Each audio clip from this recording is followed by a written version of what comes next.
about today, I'm going to hand this over to Mr. Miller because he's very excited to be able to have his guest in here today. So I'm going to let him start this up. Thank you, sir. So I know that you guys can't hear listen to me, so I'll be very short. We brought this man in because he has a phenomenal message. My high school teacher, basketball coach, and now a good friend. And so you guys welcome Mr. Brian Mudd.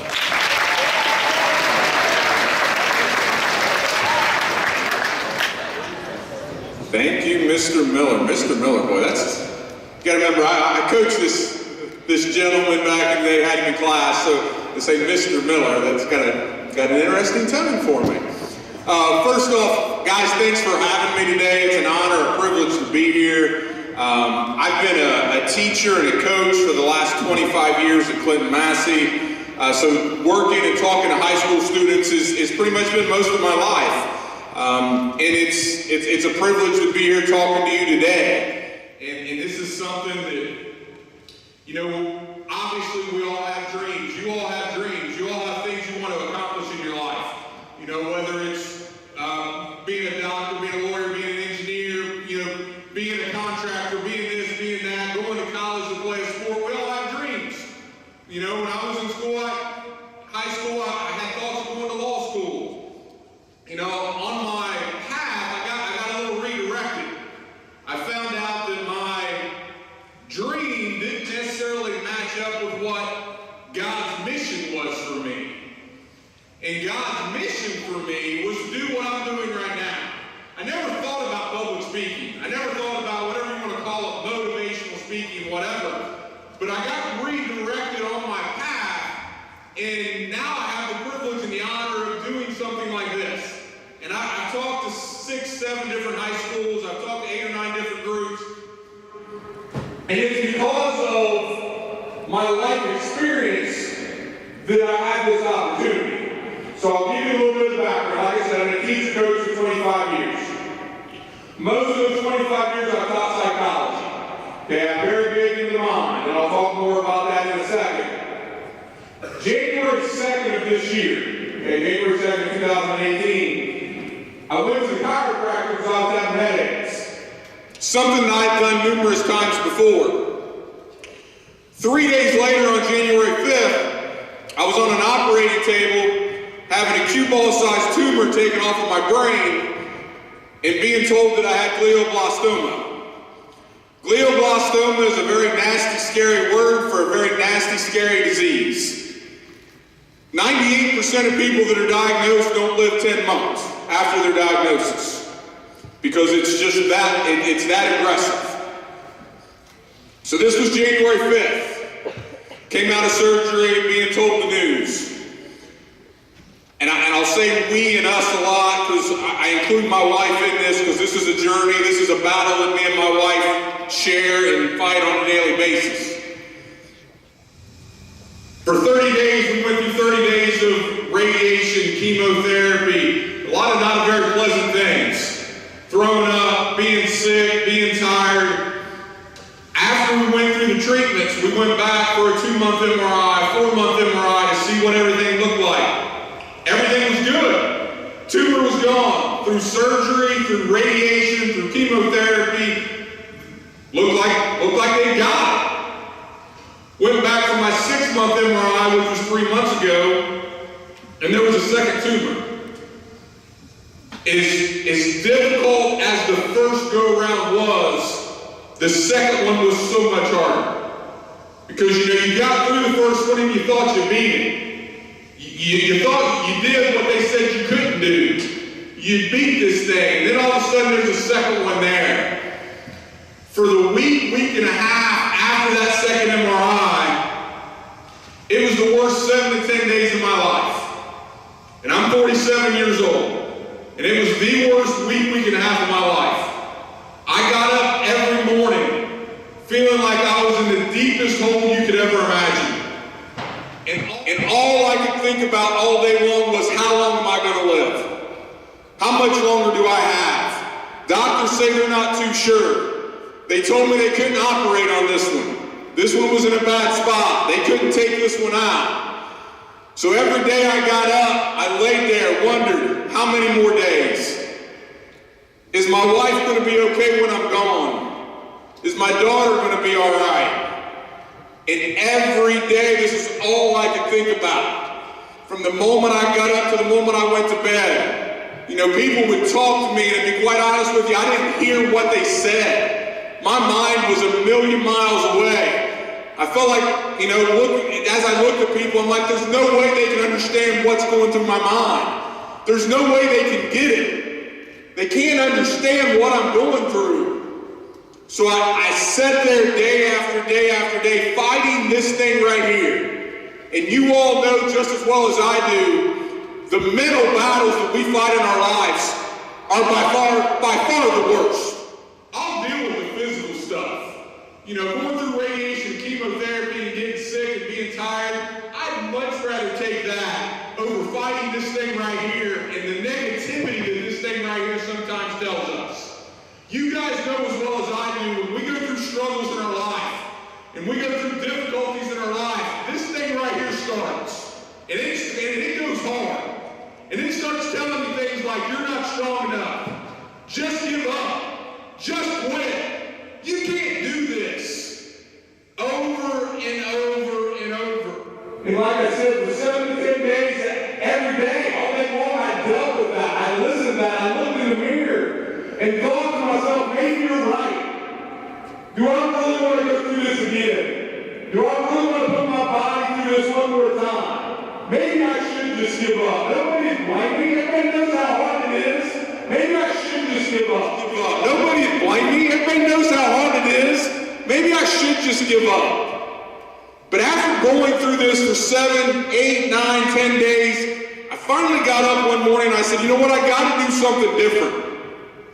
I can't keep living the time I have right now like this. Because as nasty and as bad as this disease is, and yeah, one day it may take my life, what it can't take right now is right now. It can't take this moment right now. I got this moment right now. So stop allowing this to take away the time that I have right now by worrying about something months down the road that may or may never happen. You know, to live the moment you got right now. So I started telling myself, I gotta get negativity out of my brain. Okay, I can't just keep letting these thoughts stay in my brain because they're driving me nuts. I mean, literally driving me crazy. I gotta figure out a way to get them out. So I was watching TV one day, I'm flipping through channels, just like you guys, and a commercial comes on, I'm not watching that, I change the channel. And kind of a thought popped in my mind. I'm like, I gotta change the channel in my brain. I gotta get to something else. I can't keep thinking this. So I started trying to figure out ways to change the channel in my brain, to push out negativity. And so I started doing a variety of things. Now keep in mind, this takes work. Okay, this is effort. This is no different going in the weight room and lifting weights and getting strong. Okay, if you want to get stronger, you go in the weight room, you lift weights and get stronger. Okay? Getting tougher here mentally is no different. You gotta do work. It takes effort. It just doesn't happen by itself. Sometimes when I talk about the mind, people think, what's in my mind, it should just happen. That's not the way it works. You gotta train this thing just like you would train any other part of your body. If you want to go run a marathon, you go out, you run 5 minutes one day, 10 minutes the next, 15 minutes after that. You get stronger every day. Same thing here. You got to teach this thing and train this thing how to deal with adversity, how to change the channel, how to get the negativity out of your brain and start thinking about something else. So for me, it became a number of things. And again, I don't think this is one size fits all. I think you got to find what works for you. Okay? Some of this works for me. Some days it does, some days it doesn't. Okay? Because while we can't control the thoughts that pop in our mind, we can control how long we allow them to stay there. If I said pink giraffe right now, about half of you are thinking about a pink giraffe. I'm thinking about a pink giraffe. You know, we can't control the thoughts that pop in there, but we can control how long we allow it to stay there. You know, so for example, like I said, changing the channel. Changing the channel for me involves things like You know, days it's prayer. Pray to the man upstairs.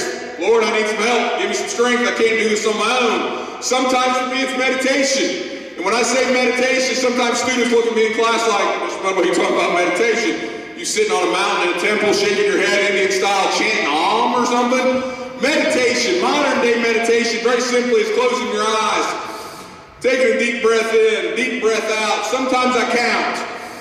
1, 2, 3 in. 3, 2, 1 out. What am I doing? All I'm thinking about is breathing. For 6 seconds, I'm not thinking about dying. I'm not thinking about cancer. I'm thinking about breathing. I'm pushing a little bit of negativity out of my head. Sometimes for me, it's reliving a great memory.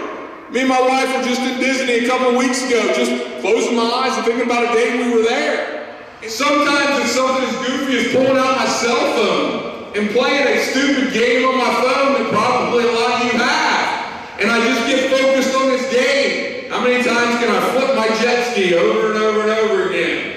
You know, and again, I'm not worried about any of that negative stuff. I'm just thinking about this stupid game on my phone. For some people, it's reading a book.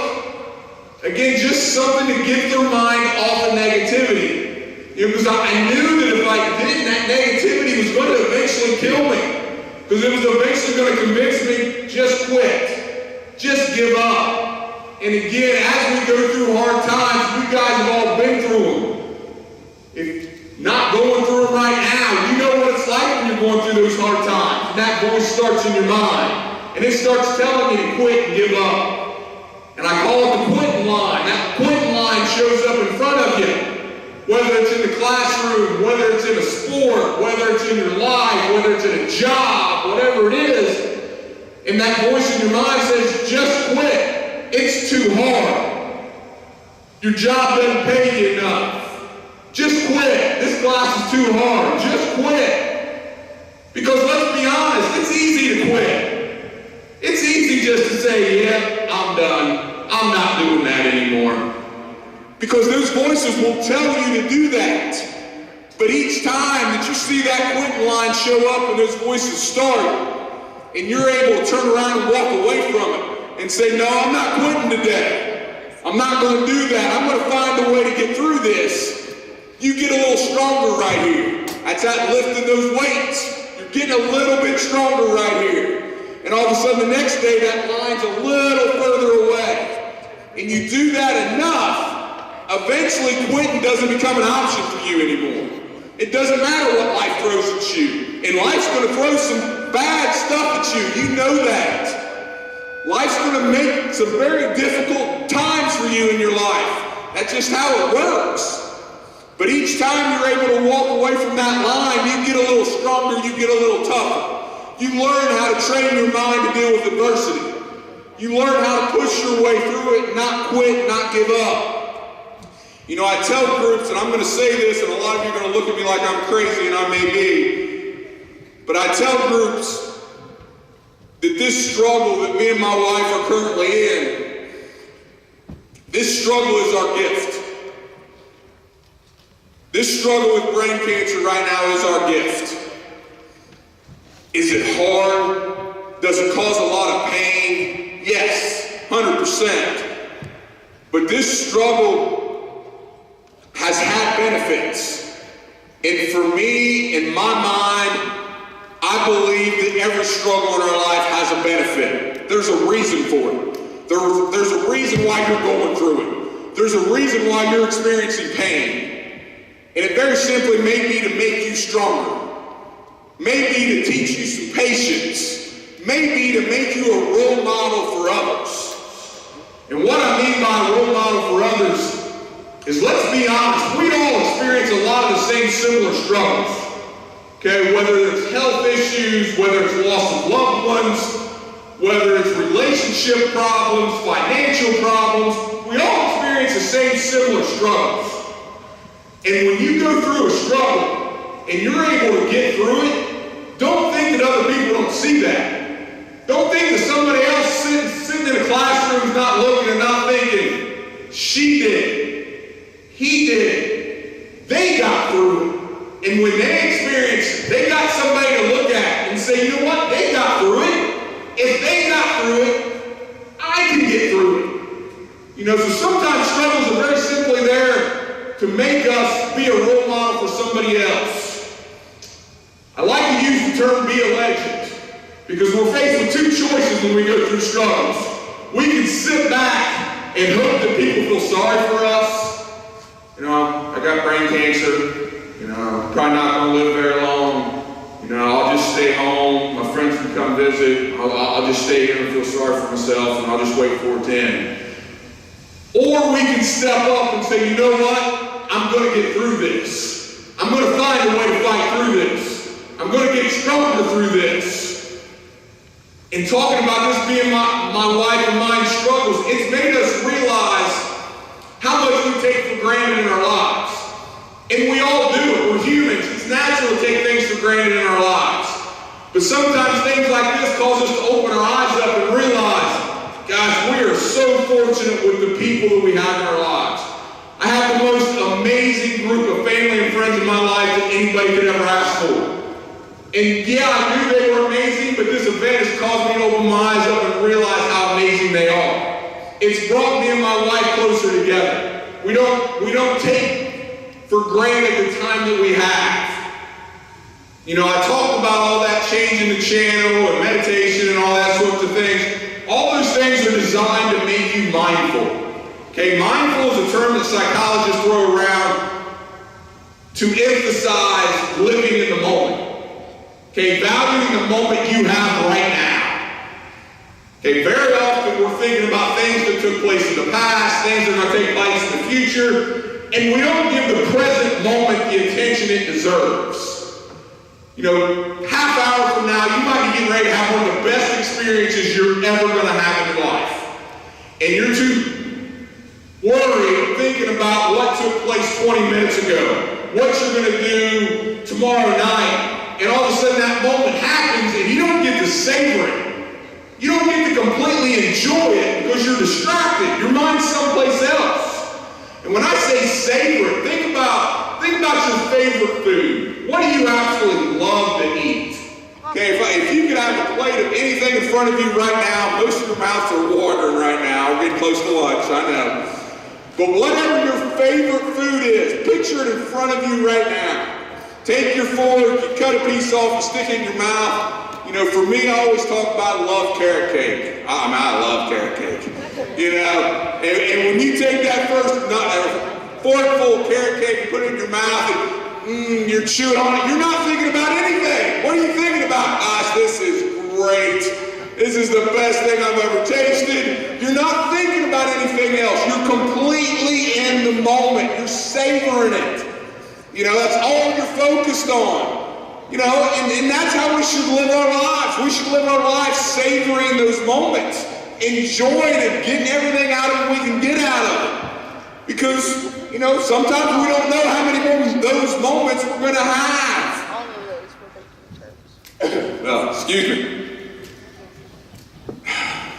You know, today's a little different day for me. Like I said, I've given these talks now a few different times, but today's a little different. And it's a little different because I just finished my 3 months of my second rounds of treatment for this current tumor. Yesterday morning at 7 o'clock, I had an MRI to kind of determine and see what the effects of these treatments have been on this second tumor. And got a phone call yesterday at 11:30 that treatment seemed to be working. Tumor's still there. But the tumor has not shown any growth in the last 3 months, which is huge for this type of cancer, because these cancers are very rapid growing cancers. You know, so I stand here today in front of you almost feeling like there's a huge weight off of my shoulders. Legitimately, if I could dance, I can't dance. If I could dance, I'd be breaking it down right now. Because I'm that excited right now. For the first time in a number of months, me and my wife slept last night. We got a good night's sleep last night. We woke up and looked at each other today and said, you know what, let's have a good day today. Because we haven't had a lot of those lately. You know, so I stand here in front of you feeling like, boy, like I said, I'm pretty wired up today because I'm pretty excited today. Life's good today. You know, and are there going to be some more rough times? Sure there are, but you know what? That's all right. We're going to get through them. You know, again, that's part of life. That's part of life's struggles. Unfortunately, for us to grow as individuals, for us to get stronger as individuals, we got to go through some pain. It's just part of life. We're going to go through a lot of pain. You know, I talked about the weight room earlier. If you want to get stronger, you don't go in there and lay down and bench press air. You know, Mr. Miller, if that was the case, would have a lot of strong individuals. If you could just lay on the bench and just bench press air, that'd be great. But you can't do that. If you want to get stronger, you got to have something weighing you down. You got to have something that's causing you some pain. Well, life's no different. Getting stronger mentally is no different. You got to go through some pain. You got to experience that pain. You got to push your way through it. You know, there are days when I look in the mirror and got to tell myself, you know what? We're going to get through this today. And I got to look myself eye to eye sometimes and tell myself, we're going to get through this today. You know, because there's been days, and if it's not for my wife and my family and friends, I'll be honest with you, I wouldn't be here. I'd give it up months ago, because there's been some days where I wanted to give up, where I thought this is too hard. You know, so there's days when I got to look in the mirror and I got to tell myself, all right, you want to go? Let's go. Glioblastoma, if you want to fight, you found one. Some days we got to stand up to that adversity in our life. We got to look it eye to eye. And a lot of times it's right in here. And we got to say, all right, life, if you want to throw something at me, let's go. I'm strong enough. I can handle it. I can deal with it. I'm going to get through it. Whatever you throw at me, I'm going to find a way to get through it. You know, I talk a lot, and I tell people we should approach most things in our life like we're an underdog.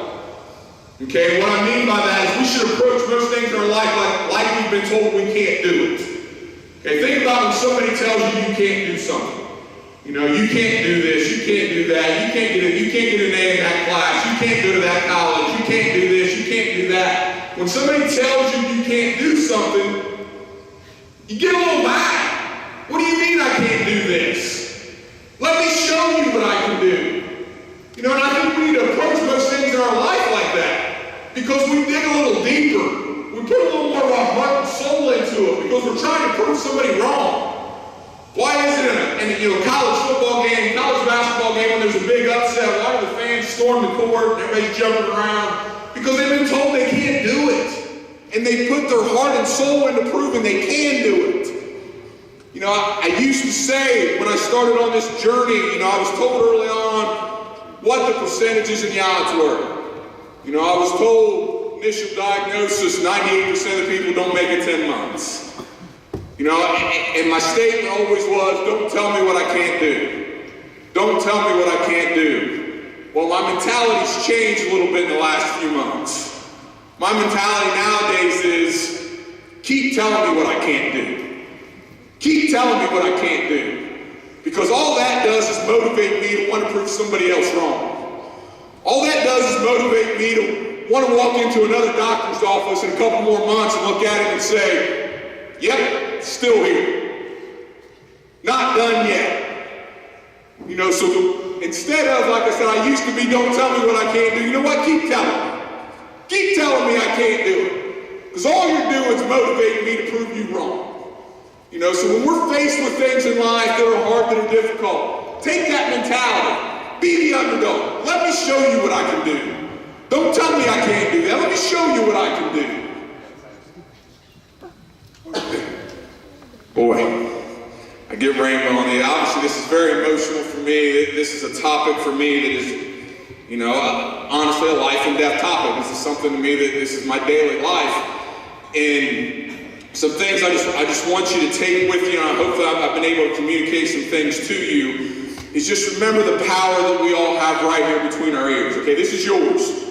Nobody has control over this but you, okay? And this is the most powerful thing in our body. And you can use this to your advantage.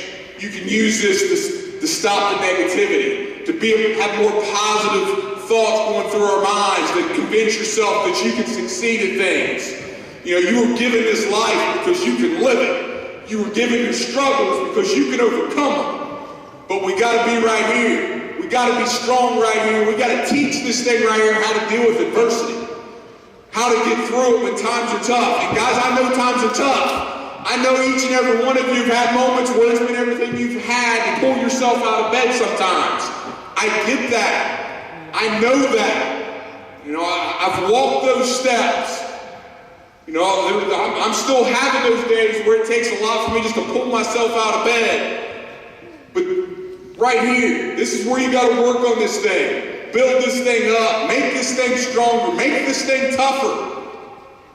And as you do that, each time you face something, and each time you climb that mountain, the next time one comes at you, it becomes a little bit easier to climb. You know, obviously me and my wife are looking at what I call our Mount Everest right now.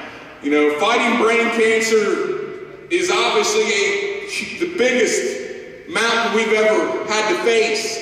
But you know what? We've climbed a lot of other mountains in our lives. We've gone through a lot of other battles in our lives. You know, there's a lot of other things we've had to overcome.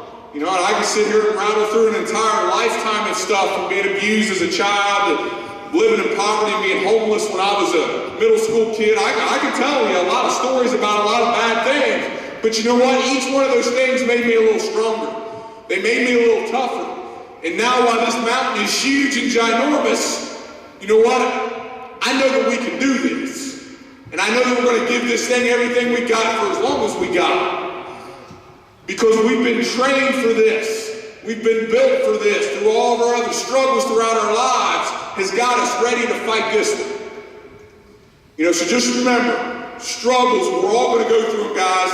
We're all going to have them. One of the best pieces of advice I got early on when I got diagnosed, a friend of mine called me and he said, Brian, it's okay to have a bad day. Like, what? He said, it's okay to have a bad day. It's okay to cry. It's okay to feel sorry for yourself.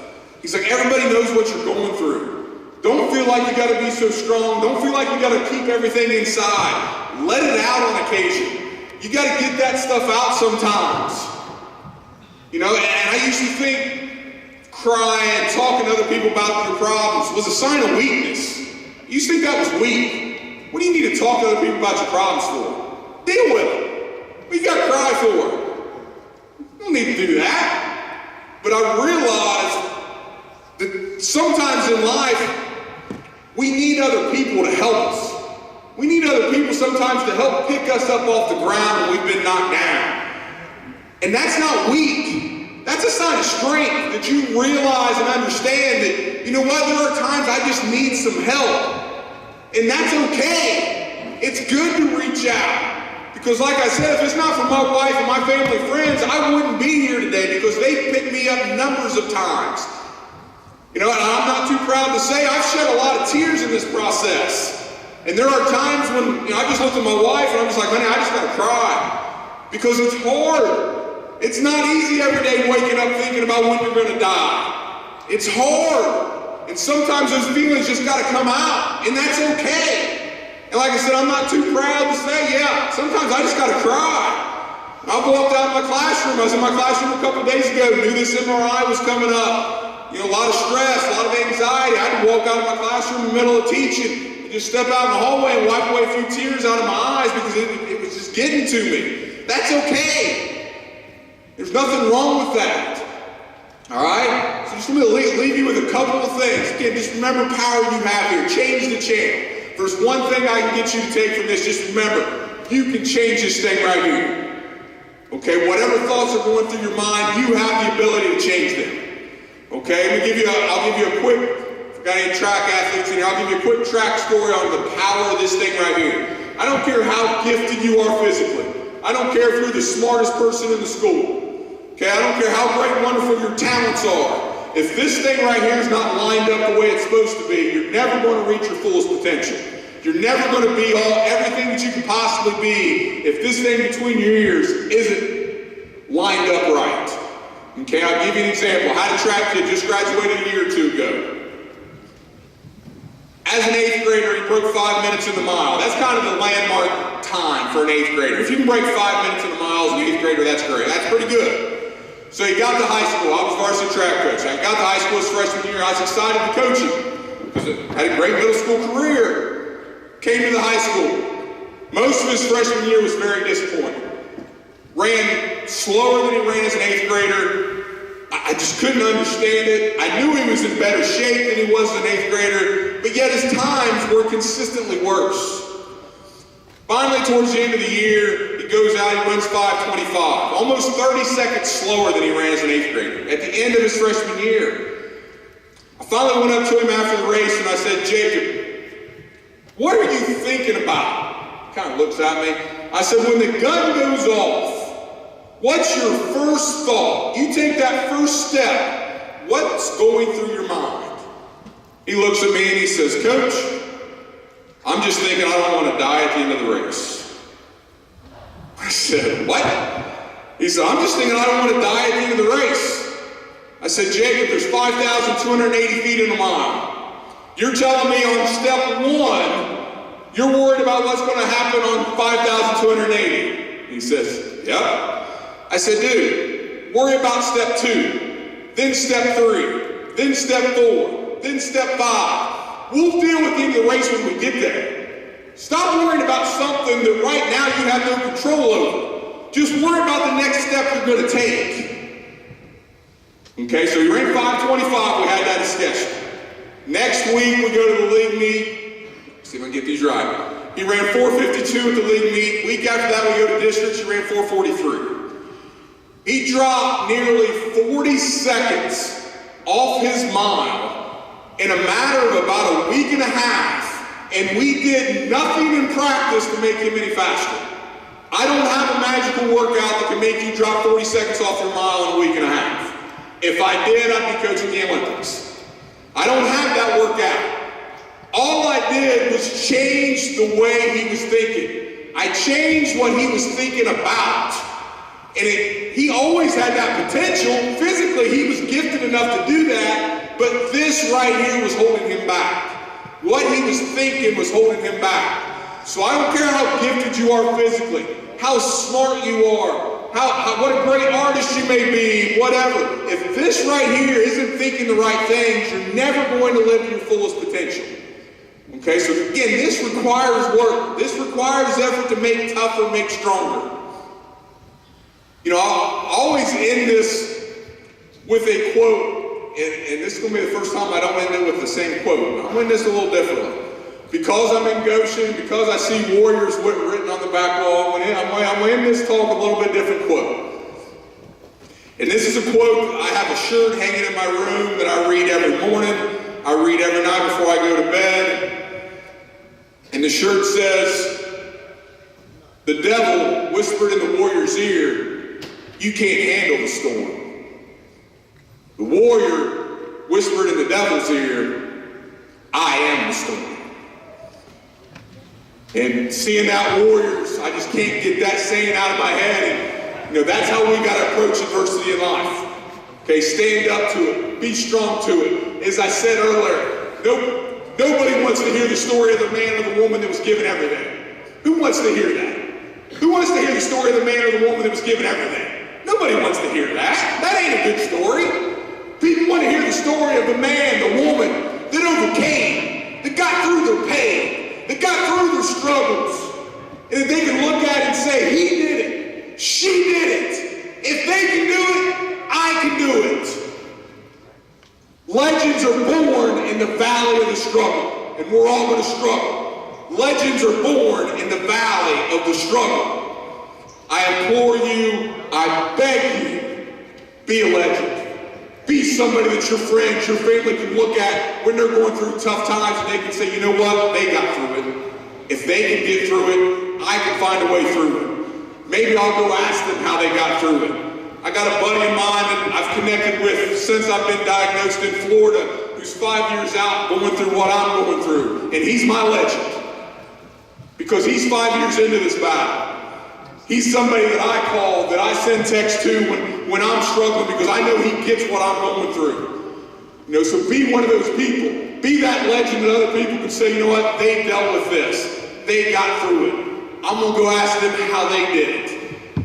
All right, so guys, thank you so much for your time, your willingness to listen. I wish you the best of luck the rest of the school year. Have a great holidays. Thank you so much.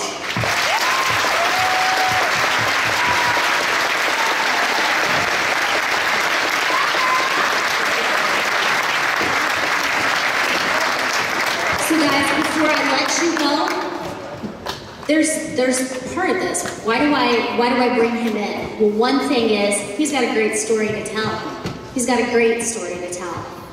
But the other part is that you take that and you use his story to motivate yourself. I love his line, let's be a legend, be a legend.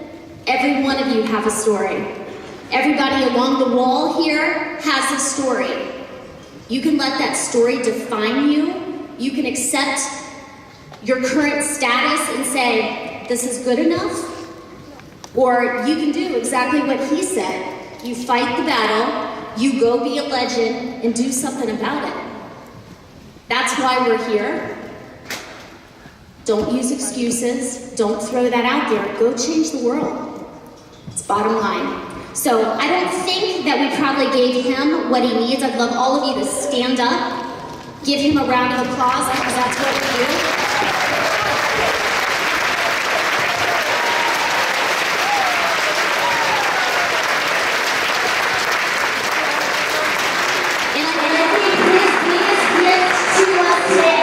Is what we just gave you. It is fight the battle, go be a legend, go make us all proud.